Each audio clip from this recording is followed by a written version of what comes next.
This podcast is intended for investment professionals only. Hello and welcome to LGIM Talks. My name is Andrew Lowry. I'm a content manager here at LGIM, and today we're going to be talking about artificial intelligence. It's very much the topic du jour, so we've assembled a crack team of experts to run you through everything you need to know about AI from an investment perspective. I'm joined by Nelson Merry, who's a senior fixed income fund manager here at LGIM, Owen Martin, senior ETF investment specialist, and we've brought in from the outside Matthew Griffin, founder and CEO of the 311 Institute.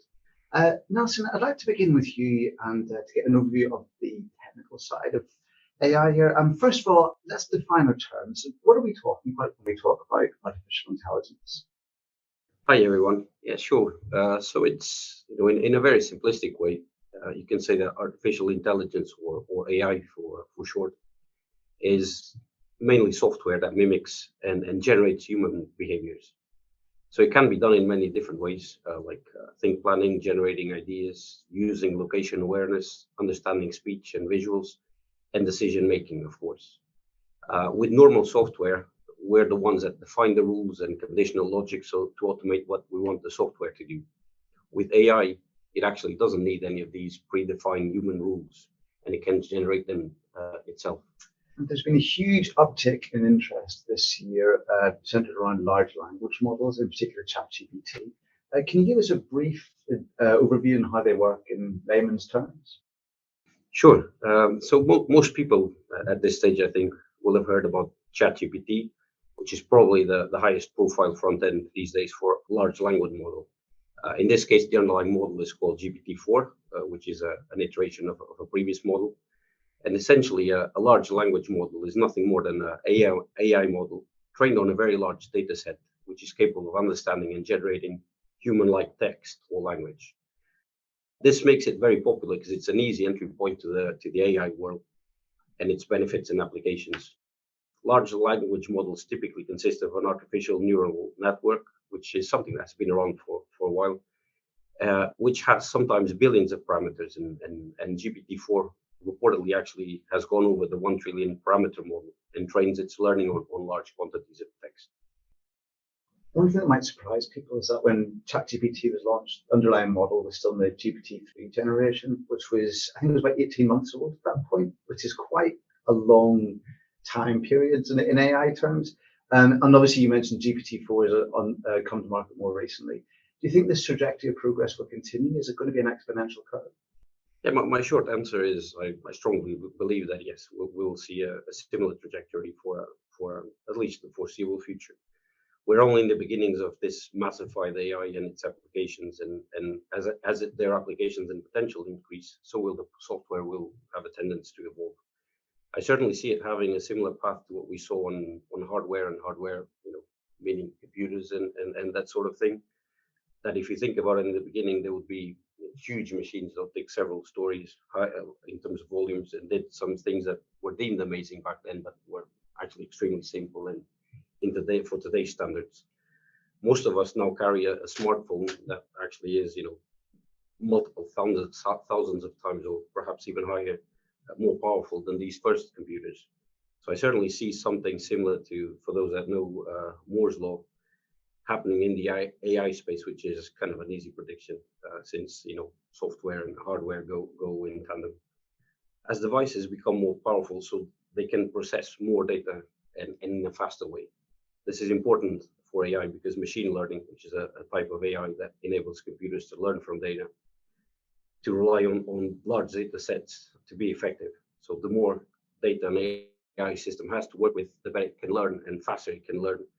And also its performance will increase at the same time. Sure. There's been a huge amount of excitement about what the technology can do, and it is undeniably impressive. But there's also been an explosion of marketing speak and buzzwords and boosterism around the sector. If we take a pretty cool-headed look, are there still limitations to the technology? I think there's definitely limitations. There's mostly fears, and people have their doubts and questions about how far it can go. As in any evolving technology, there are always concerns and limitations. I recently read a piece actually produced by an investment bank that mentioned some of the limitations and some of the consequences of some of the concerns that we can see in generative AI, which is a type of AI which is mostly what we've been talking about in terms of the ChatGPT. So I'll list four of these. If you read around, there's quite a lot of different views about these things. But one of them, it's quite an interesting term for it. It's called hallucination, which then leads to libel risk. And as an example of one of these things that actually has happened, is that an Australian mayor is reading the first world defamation lawsuit over ChatGPT content. Then you have bias, which leads to reputational risk. And again, an example is the OpenAI chatbot has spat out biased musings despite guardrails that were set up initially. So you can see that even though you have they're called guardrails, the software can actually go over those not quite easily, but it can happen. Then you have data privacy, which obviously leads to security and confidentiality risk. And as an example, Samsung has banned their staff of using AI after spotting some ChatGPT data leak. Then you have unclear sourcing, which leads to legal risk and IP copyright. So Getty Images, for those that know it, which is a popular provider of images and art, is actually suing the creators of this tool called Stable Diffusion, which is an AI art tool for scraping their contents. And then you have deliberate misuse, of course. Operational risk will be a consequence of this, and an example is how AI is being used currently to spread misinformation. And there's already a big fear coming up in the upcoming US elections that some of this technology can be used for a less great purpose. Some of these concerns can easily be tackled, others not so easily, but I definitely believe that we need 3 AI components to collaborate to enhance the human experience and to avoid the use of AI in not so clear and not so fair ways. So you definitely need to create trustworthy AI. You need regulation about the use of AI and AI products. You already start seeing some countries, European Union, etc., starting to create some legislation that tackles this directly. And also you need to reach a global consensus of when we use AI and when we don't. So all of these are obviously very easy to establish and to mention, but how to actually implement these, it may not be so easy. That's a lot to take in there. It's fascinating to see the contours of the next couple of decades. They're almost visible before us right now. Paul, I want to talk to you a little bit about the investment angle, because we are an investment management company after all. Let's break it down into hardware and software, even if that is a little bit of an artificial distinction. First of all, NVIDIA has recently become a $1 trillion company as a result of its kind of connection to AI.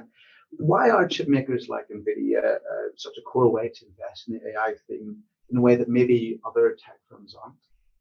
Hello, everyone. Yes, thanks for this question. Chips are an essential component of artificial intelligence, exactly. And, we need it for it to be used and reach its full potential. So AI has hardware at its core. If you think of AI or, machine learning models, they depend upon a vast computing resources, a lot of data. And so you do need that hardware component to perform those calculations. And so the path of AI is intrinsically tied to the path of computing power. And this is why you've seen those chip makers, leading the way from a performance standpoint since the beginning of the year. But then if you think of other technologies that could also help, we need to bear in mind as well of quantum AI. It's a term that, some of you might have read about or heard about recently. And one key example is ChatGPT. We've been speaking about it today. So if you take the example of ChatGPT, it has around 175 billion parameters at the model, like as a model today. But if this model were to grow to trillions of parameters, it requires a lot more, computing power and storage power. And so this is why those technologies essentially will be used in the future. So yes, we've seen chip makers definitely grow over the recent months, but then there's other technologies around that are also leading the way from a performance standpoint as a result of AI expanding. If we look at the big tech stories over the past 30 years or so, it's a lot of the real success has been insurgents or startups, in search and social media, Google, Facebook, companies like that. AI doesn't seem to be following that kind of narrative. So why do you think that is? Yes, so I mean, OpenAI is a good example because it seems to have stolen a march of the incumbents, which really raised the question recently of whether today's big tech giants may lose their status when it comes to AI. But thinking of the resources that are needed to compete in that space, those big tech or tech giants have the best experts. They do have people in the field that have the knowledge and the technical knowledge to be able to be competitive in that space. But they also have large scale data sets, which is needed to perform the research, but also to be able to develop the technology. So the hardware requirements could eventually lead to dominance by a few, but we're really too early stage now to know that. And if we look at the semiconductor space that we're discussing earlier, the largest players, including NVIDIA, are also Analog Devices, Global Unit Chip, Ambarella, Teradyne, all of these companies, this is just to name a few, that are leading in that space. But those companies, they have the scale and they have the internal research and capability to develop the technology. So that's what makes the difference. Speaking of applications, you mentioned the semiconductor space. AI requires infrastructure enablers while it's also disrupting multiple industries at the same time. Could you open that up a bit? Yes, of course. So yes, AI as an infrastructure, it expands across more than the semiconductor industry. When you think about, for example, cloud providers, they need to store and share this massive amount of data required for AI to just run. So Twilo is just a good example of that type of enablers. But you also have cognitive computing. So this provides a higher level of human-like problem solving by using computer-based neural networks to process information. So this is exactly the definition of AI, that we were given just a moment ago. But then regarding application, it's even broader than the enablers themselves. AI is reshaping all industries. So from consumer experiences in the gaming, in the entertainment industry, but also e-commerce, where AI understands really what consumers and customers want and need, and that improves customer engagement. And then if you think of factory automation, supply chain efficiencies, this is where AI is also very important. And then just to finish on another example, healthcare. AI is needed for early diagnosis and better care that is given to patients. Thank you very much. Equities connected with AI obviously done very well this year. Is this really a hinge point? Will people look back on 2023 as the point when AI started contributing materially to valuations across multiple industries? Yes, I mean, AI is definitely a key part, if not a leading part this year of the tech markets that have recovered, from 2022's road one. But there's others like cybersecurity or robotics, and e-commerce is also starting to pick up. I think when we look at AI and we think of the performance of those companies, they've been also leading prior to 2022 as a drawdown. And I'd say even after the pandemic, when we've seen the boom in cloud, around 2020, this is also a topic that has been picked up and then dropped and now picked up again with another news. But then looking at AI's companies' valuations, they're still on the cheaper side compared to historical values. So if you look at enterprise value to sales, it's below long-term average, and it's really the same for forward PE. And there's really tends to be a focus on the large cap companies, really the big tech companies when we look at those topics. But for AI, it's not only about the Amazon and Alphabet, although they do play a critical role. But if you think of companies like Darktrace, C3, or Rapid7, they also are a leader in AI, but they have more medium size, I would say. Matt, turning to you for a slightly longer term view for what all this means, I want to talk about a few possible futures. Taking the optimistic view, what kind of bottlenecks in the economy can AI? So, hey everyone. So, let's face it. I mean, the economy's got a whole variety of different bottlenecks right now. Now, when I'm speaking to board members around the world, different companies doing different things, one of the biggest bottlenecks that we actually seem to have is actually the access to human talent and human capital. That's it. I mean, I don't think I've met a single CEO over the past couple of years, basically, that said, hey, we can get enough people with the right skills and everything's rosy, right?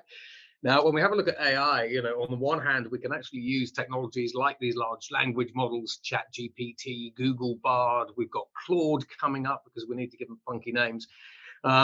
When we actually start using these models, basically, we can actually upskill human talent, basically like crazy. That's it. So we're already using artificial intelligence within a variety of different Fortune 50 companies, typically, to accelerate learning and development by threefold. we can take a person who is either a newbie, kind of 101 level, to a 201 level using these technologies in next to no time, and we can take them from 201 to 301 within a couple of weeks. So when we actually have a look at using these technologies to unlock, should we say, human potential, human capital, basically, and actually give companies greater access to talent and the skills that they need, that's one. Now, when we start talking about automating different jobs and tasks as well, there's a kind of flip side. So increasingly, you know, we're all T-shaped individuals within the companies that we work for. You know, we're really good at one thing, but technology increasingly means that we need to become kind of W-shaped individuals. So if you're not a coder, for example, I can automate programmers today. You know, we've done that again with ChatGPT and these other technologies. However, if I automate the skill of a coder and I put a nice fancy interface on the front of it, then all of a sudden I have democratized access to that skill for people who can't code. When we have a look at sort of outside of that sort of sphere, outside of talent shortages and skills shortages, basically we've got personalized experiences at scale, decision making. You know, a lot of the people I meet say the problem that we have is we just have too much information and our little puny human brains can't process it all. So as we start slapping conversational artificial intelligence in front of the mic, you know, increasingly we're able to ask these machines and say, based on what you know, the information that you actually have access to, I'm interested in the future strategy of my company, future of markets, whatever it happens to be. Tell me about them. So, you know, when we look at optimization, productivity improvements, there's a ton of bottlenecks. And even when we actually have a look at things like economic stimulus, you know, over in China, we're starting to see the development of central bank digital currencies, which allow China to monitor their economy in real time. But now you start overlaying an artificial intelligence politician out of the Foreign Office, typically, and we can start seeing the development of artificially intelligent-based policy making, which can be applied to a regional or even the global economy, shall we say, in real time. We've always got to think about in terms of the bull case and the benefits, right? Yeah. Now, I'm old enough to remember when driverless cars were going to be on the streets of every city by 2020. Is the current wave of AI excitement another boom and bust in that cycle of hype and excitement and disappointment, or is this the real thing? Yeah, so it's interesting because you use the word boom and bust and then hype. Now, yeah, we're absolutely in a period of hype. Now, you know, when we have a look at hype, basically we're in this great place at the moment where everyone's talking about ChatGPT. Doesn't matter where I go, what kind of level of person I'm talking to. I was with the Vice Minister of the Ministry of Science and Technology in China the other week. That's it, and he was talking about it. You know, everyone's talking about it. So we're absolutely basically in that hype cycle. But human attention actually kind of wanes after a while. I mean, yeah, if we were doing this podcast about a year ago, we'd be talking about the metaverse. You know, a year before that, it would be Web3, blockchain, that kind of thing. Yeah, NFTs. I said, we've forgotten them already. So we do go through this hype. But when you actually have a look at the underlying sort of the foundational use cases of artificial intelligence, you know, in the next 6 months, okay, we're going to be talking about these things less. You know, we'll be talking about quantum tech or something maybe. That's it. But nevertheless, yeah, they are still going to be there wearing away in the background, taking a bigger slice of the pie. We're just not going to be talking about them as much. So, yeah. A lot of workplace technology can be kind of boiled down to faster processing speeds, better connectivity, and automation of existing labor. Yeah. I mean, this feels different. This feels like something that's materially different in how we actually experience our lives and how we work. I mean, is that fair to say? So it is. Now, I mean, when we have a look at the workplace, so next week I'm going to be doing some talks actually on the future of workplace with someone everyone knows, so that'll come out later. But when we actually have a look at the future of the workplace, you know, fundamentally, we come to a place of work, a building, basically because we actually want interaction. We need to collaborate and whatever it happens to be. Now, typically, when we have a look at the future of the workplace, we've kind of got two modes that we can think of. So companies have kind of got two approaches. You've got companies out there that will use artificial intelligence to automate their workforce. You know, we've seen that with IBM. They've just announced that they're going to automate 10,000 people, basically using AI, which is a small percentage of their workforce. We've seen British Telecom, 7,800 people that they're going to automate using AI. But the headlines, interestingly enough, basically are they say, we are going to automate 10,000 jobs with AI. You know, they're not trying to sort of sugarcoat it. But on the other sort of flip side, automation is fine, but you're taking a huge amount of human capital basically out of the building forever. So the companies I talk to, we talk about augmenting human skills with artificial intelligence. And when you start augmenting people, that's when you really start seeing AI being used as a coach, a strategic partner, a collaborator. That's where you combine the beautiful messiness of humans, that sort of illogical, creative mess, basically, that we are, with the kind of, shall we say, beautiful logic of an artificial intelligence that just goes, shut up, these are the facts. I don't care about, your illogical conclusions. Closer to home, we're talking about the workplace. Yeah. Obviously, we're an investment management company.